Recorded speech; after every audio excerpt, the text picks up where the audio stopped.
Hey guys, Life in China with Patrick Copal as well. I'm here at the playground with my son. He's playing in the sand. It's a nice, relatively cool day here in Chongqing. I wanted to drop you a quick message about a tweet or a post on X, Twitter, formerly known as Twitter, that I saw that really touched my heart, and it really saddened me to see things like this going on in the United States. And it's not that it's just going on in the United States, it's going on in other parts of the world as well. I mean, we've been through a lot financially, economically, the world has, and people have lost a lot, maybe lost everything, and they're making the decision to take their life. And I wanted to talk about an individual that I don't think it was his profile, but somebody took this video, maybe from TikTok, and had posted it on their profile. But it's a guy who lost everything. He was married. He was a single dad, has 3 children, was in debt like $20,000 to $25,000, and I don't know all the details, but from what I read, he took his life as a result of being in that situation. And I just wanted to say to all those individuals out there who are in a situation where they feel like taking your life is going to solve the problem, I want to let you know, taking your life is not going to solve the problem. It's only going to cause more hurt for your friends and family members around you. Number one, don't be afraid to ask for help. Ask for help, even if it's just a stranger, because you'll be surprised what total strangers will do for you. And if a stranger says no, go find somebody else. Don't resort to taking your life. It's not worth it. This one individual, I don't know, I'm just saddened to see this kind of stuff going on. Back in 2008, I was actually in the investment world. I was in capital markets. I was an institutional wholesaler, and I made a lot of money, and lost everything in 2008 as a result of what happened back in 2008, the financial crisis. And I was at a very, very sad part, and I'm wiping the sand off my son's hands. I was in a very depressed state, not like suicidal depressed, but just like I was mad at God. I blamed him for it, really, when it wasn't his fault. It was a corrupt financial system. And I never thought about taking my life, but I was not in a good place for a long time.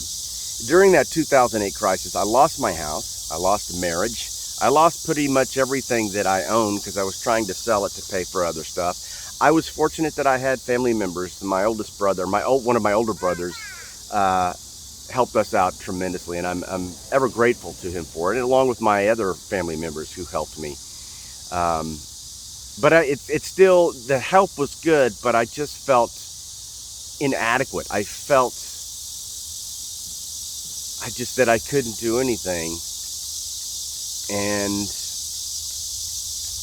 what I realized is, it's almost an epiphany moment. And I was like, I was having a conversation with God, and I kept asking, like, what do you want me to do? I don't want to be in this investment business anymore. I want to do something differently.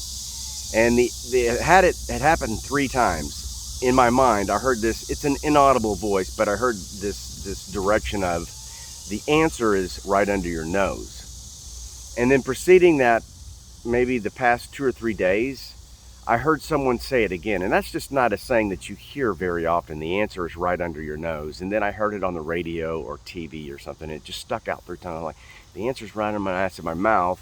And then I had an epiphany moment, an aha moment, where I went, I've always liked using my voice. I always liked acting. And I've always wanted to be in the acting industry, whether it was in voiceovers or film or TV. And at that moment, I said, you know what? I think I'm going to try it. So I bought a cheap microphone for like $125. And I went and registered on these subscription websites yeah, buddy. Wait, don't touch it. That's my son's, his stroller is my tripod, so he was just about to touch it, and I didn't want him to do that. Anyways, so I went out and bought all the equipment, learned some editing practice skills and stuff, and got a couple jobs here and there, some jobs with some well-known companies. And then I started narrating audiobooks, and I really fell in love with that particular, and that's a whole different animal if you ask me. But I started narrating audiobooks, and I've narrated about 37 audiobooks.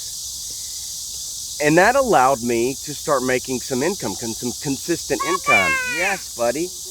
Oh, you want me to clean your motorcycle off? Okay. So, you know, with books, you make royalties. So I was getting paid, you know, decent.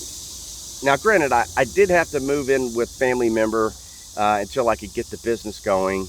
And then, long story short, having this income from these royalties from the books that I did allowed me to travel. And I went to China for 3 weeks. And you know what? I fell in love with China. I said, I got to come back. And in my mind, I'm thinking there's got to be a big demand for voiceovers. And there is. There's a huge demand here. Hopefully I'm not giving up any secrets. Huge demand here. So I figured the quickest way to get here was get a teaching certificate. I got the TEFL certificate. I've got a college degree. I've got a clean background. I'm healthy. And so I went through all that process, and I end up here in China. Now it's 5 years later. And I've dubbed a movie with the Boonie Bears. I got a brand ambassador job with Kaufman Motorcycles, which is a pretty big deal. And I'm getting other voiceover jobs, and I'm teaching at night. And I'm making good money, relatively speaking, to what I would in the United, don't touch it, what I would in the United States. So long story short, don't give up hope, guys.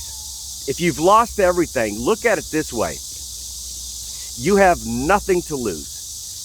Zero, nothing to lose to finally go pursue your dream. So whatever your dream is, if it's acting, if it's starting a business, well, you know, I got to have money to do that kind of stuff. Well, you know, it's not worth taking your life. It's not worth taking your life if you don't have the money. There are ways, and you've got to have that tenacity and persistence in pursuing that dream. Otherwise, it's just not going to happen, and you got to pursue. And I want to say it.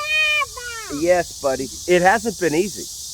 The voiceover stuff hasn't been easy. It's been frustrating at times. But you know what? I'm glad I did it.